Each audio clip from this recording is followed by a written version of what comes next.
Good afternoon, ladies and gentlemen, this is Redberryweo here, and welcome back to another quick video. Today's video is just talking about how to roll your sleeves.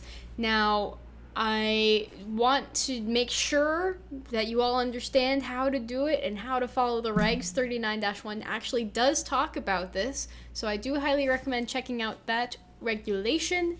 CAP 39-1 is... or CAP regulation 39-1 is the one that talks about uniform stuff, and if you're not familiar with how to wear your ABUs or like where all your patches go and stuff, that's a good regulation to take a look at. And I've also made quite a few videos that will be available up in the iCard on how you wear your ABUs. So I've got my ABU blouse right here, I've got my insignia, I've got a tape covering up my name tag because reasons, and so I'm going to show you how to get to this beautiful roll. Now, I'm not wearing an in-regulation shirt, I'm not wearing my hair up, so I'm clearly not going to be able to go out in public with my uniform on currently, at its current state, but I wanted to show you where the sleeves rest on my shoulder, just so that you can see how it rests. Like, this is my normal blouse, and so I will show you right here that when I'm wearing my sleeve, when it's resting, it should be about within 2 fingers of my elbow when it's at a 90-degree angle. And that's what the regulation says as well. So, like, my 2 fingers is about an inch. It's a little bit more than an inch. So it should be resting comfortably like that. And this cuff, like this outer portion that is normally like the end of the sleeve, it needs to be covering up the rest of the inside guts right here, or else it's called bleeding. And that's not an official term, but people are like, oh, you're bleeding. That means that the inside of your sleeve is showing. So none of that inside of the sleeve can be showing when you're wearing it. And so that's how my rolled sleeves look on my arms, when my arms are extended. And when you're checking your sleeves, it's good to button at least the top button, if not like the entire thing, just to make sure that it's located in the right spot. Again, I'm not in regs right now. I just wanted to show you how the blouse looks. And I'm going to go through the step-by-step process of how to roll your sleeves.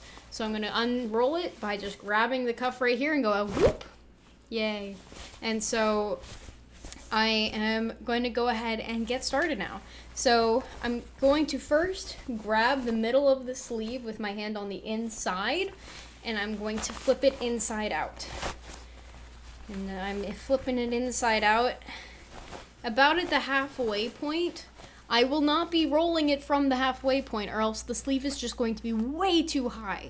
Okay, so right now it's covering the wing patch, and it's basically where the sleeve connects to the torso portion of the blouse. That's going to be a little bit too high, and so for me, I typically bring it down a couple of inches, so probably about 5 inches down, so that it's like the wing patch is now just barely showing. When you don't have a wing patch there, it's a little bit harder to tell, but you can always use the sewing on the inside of your sleeve as well. Like, there are some stitches that you can sort of see here. You could use those as a reference too. It might take a few tries to get it, but when I'm doing this, I'm making sure that this is all flat. The inside is flat, the outside is flat. You don't see any major wrinkles where the fabric is overlapping. If the fabric overlaps, it can kind of change how tight your nice roll is, and it might not fit correctly. So I'm going to go ahead and do this. So I've got taco hands. If you ever do color guard, you typically use taco hands. So you're going to do taco hand, and you're going to take the sleeve, pinch it, and flip in once, and make sure that's flat. Go tight, and then go a second time, and make sure that it's tight and flat. Okay, so you can see that it's mostly flat here, and I'm going to give you a full 360 view. There you go. And so, looking pretty good. One final step here is to take this portion that was not rolled. You want to make sure that this section that has like the normal outside material, you want to keep that unrolled. And the reason why is because that needs to cover the outside of the roll. And so I'm just going to go around, I'm going to hold this in place, I'm just going to stuff it in. Just like that, trying to preserve what I just did with the roll. and then I'm going to make sure that it's flat and that it's not covering, or excuse me, that it is covering up everything on the inside. And so if you look through my camera right here, you don't see any of the inside. And so then we would put it on and check to make sure that it is rolled correctly. One other thing, this button must be done. There are 3 different buttons. There's 1, 2, and then 3. These 2 buttons are typically used for when you're wearing your sleeves down. This one is used when your sleeves are up. Now, also, the commander is the one who decides whether or not to authorize sleeves are up or sleeves are down. So if your squadron meets in someplace cold, you might wear your sleeves down all the time. Most of the time, units do eventually roll their sleeves up, but it should be standardized within the unit. So the unit will, like the unit commander will say, okay, I've authorized sleeves up, and everyone is supposed to wear their sleeves up at the meetings.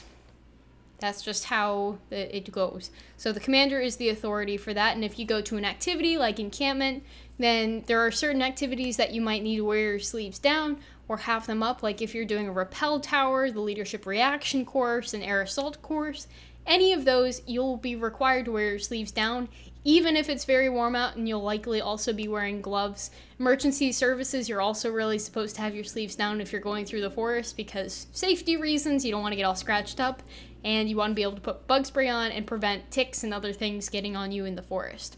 So those are times that you might have your sleeves down, and then if you're just like doing drill and ceremonies practice during your meeting, you might have your sleeves up.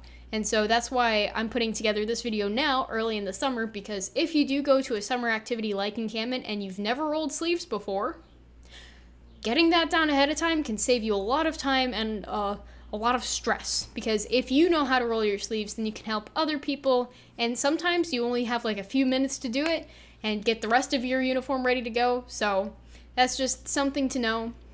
Like if you do go to encampment, you might need to roll it and then unroll it and roll it again. So that's just something to know that you might be required to do. And if you have mastered it, then it saves you and your team members some time, because you can help other people if they need it.